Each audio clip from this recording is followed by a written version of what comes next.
कितने चाहिए थे भाई? जब 220 कर्मचारी वापस गए हैं तो उसकी जगह 220 ही लगने चाहिए थे। लगाए हैं कितने? 60 कर्मचारी। 220 की जगह 60 कर्मचारियों से है, और वो भी जहां एक कर्मचारी 50,000 रुपए सैलरी ले रहा था, 8,000 रुपए में काम करवा जा रहा है। कितना बड़ा बचत करी सरकार, कितना शोषण किया लोगों का। 220 की जगह 60 में काम चलाया, और अब इस 60 की भी जरूरत नहीं है, ऐसा काम इस नगर निगम ने कर दिया है। जो कच्चे 80 और लगे हुए हैं, मतलब केवल 140 कर्मचारी 400 की जगह, अब नगर निगम ने स्टेटमेंट दी है कि इन 400 कर्मचारियों के अगेंस्ट जो 140 कर्मचारी लगाए हैं, इन 140 में से एक कर्मचारी की भी जरूरत नहीं है। ठेका कितने का दे दिया? आपको मालूम है? आप नगर निगम में काम करते हो, नहीं मालूम ना?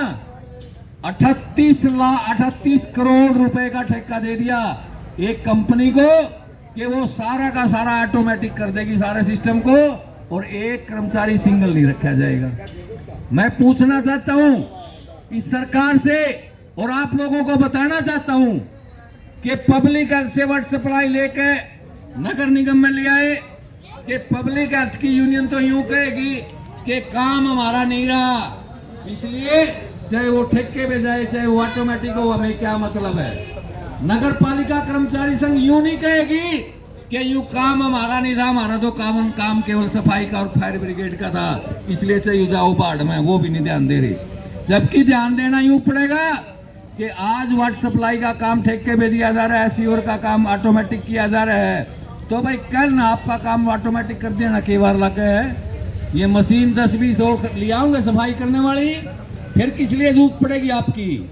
और मैं ये बताना चाहता हूं, हमने हिसाब लगाया 300 कर्मचारी भी सरकार रखे, 15,000 रुपए भी सैलरी दे, तो 5 करोड़ रुपया भी एक साल में सरकार का खर्च नहीं होता। ठेका कितने का दे दिया? 38 करोड़ रुपए का। कितना भारी घोटाला है?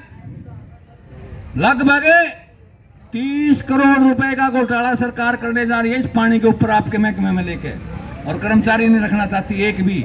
इसलिए आपके नेताओं को भी कहना चाहता हूं, आपको भी कहना चाहता हूं, भाई इस काम पे भी ध्यान दे लो। ये सारा का सारा काम आपके विभाग का है बे, और आपके विभाग का काम बिना आदमियों के काम होने जा रहा है, मतलब बिना मैन पावर के ये काम अब यहां शुरू होगा। इसलिए आपके ऊपर भी ये जिम्मेवारी, और आपको यूं कहना चाहता हूं दूसरी बात से आगाह करने के लिए कि आप लोगों की जो सफल हड़ताल हो रही है, इस सफल हड़ताल को देखते हुए सरकार को जो ना एक ही चीज नजर आती है कि इस हड़ताल को कैसे तोड़ा जाए। अलग अलग विभागों में बीएमएस की यूनियन खड़ी करने में सरकार कहीं ना कहीं कामयाब थोड़ी बहुत होती दिखाई दे रही है। आपके विभाग में भी बीएमएस खड़ी नहीं हुई, परंतु सरकार प्रयास करेगी इस हड़ताल के दौरान। मैं पहले कहना चाहता हूं, काफी सारे नेताओं को जो अलग अलग खिंडे पड़े हैं या कुछ कर्म के साथ आओ, हम आपको गारंटी दे नहीं हटाएंगे।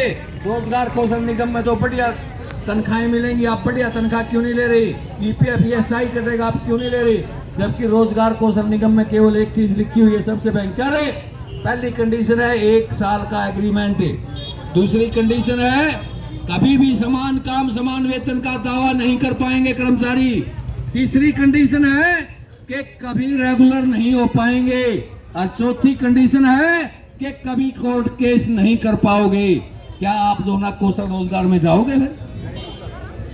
भाई यू मौका है, अभी साथी बात कर रहे थे कि हड़ताल अगर अनिश्चितकालीन जाए तो क्या कच्चे कर्मचारियों को ड्यूटी पे चढ़ा दें? ड्यूटी पे जाने दें? हमने कहा ये मांग किसके लिए है? मांग कच्चे कर्मचारी के लिए है। मांग कच्चे के लिए लड़े पक्के, ये कौन सा न्याय हो सकता है? मांग कच्चे की तो उस पर लड़ना भी कच्चे को पड़ेगा। अगर रोजगार कौशल निगम में चले गए तो भाई साथियों गारंटी की बात है, अगले साल आपका जो ना कॉन्ट्रैक्ट रिन्यूअल नहीं आएगा। ऑनलाइन आपको देखना नहीं आता, मोबाइल पर आपके मैसेज आते रहेंगे, आप जो ना कभी के हटा दिए जा चुके होंगे। आपको पता तब चलेगा जब आपकी तनख्वाह नहीं आएगी। आप कुछ भी नहीं कह पाओगे, क्योंकि रोजगार कौशल निगम का कोई कार्यालय यहाँ नहीं है। चंडीगढ़ में एक कार्यालय वो कहेगा ऑटोमेटिक मशीन से काम चलता है, यहाँ कोई आदमी काम नहीं करता, आपकी सेवाएं समाप्त कर दी।